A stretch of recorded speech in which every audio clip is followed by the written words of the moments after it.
I'm Brian Arcese, Portfolio Manager on the Foord International Fund and Foord Global Equity Fund.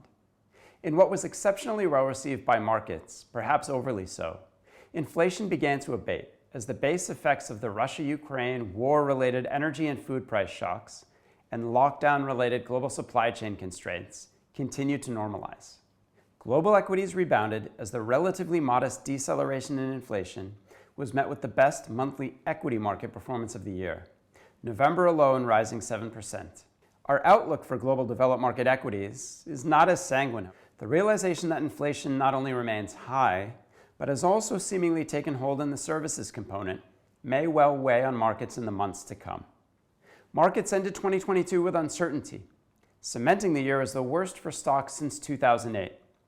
Bonds underperformed equities as both asset classes posted annual declines for the first time since the 1960s.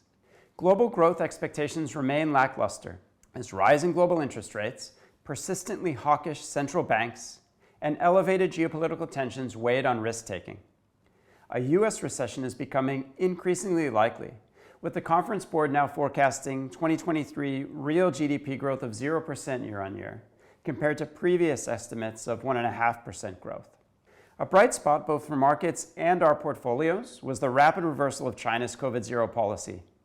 Chinese bourses rose nearly 40%, having posted their best two-month return in years. These tailwinds are likely to continue in 2023, as government stimulus coupled with inexpensive valuations create a constructive combination. In Australian dollars, the fund rose 6.1% this quarter, outperforming global equity markets, which gained 4.1% in AUD. Since inception, the fund has returned 2.1%, outperforming the 1.8% loss in global equity markets. Again, both numbers in Australian dollars. Contributing positively to fund performance during the quarter was stock selection in consumer discretionary and materials sectors.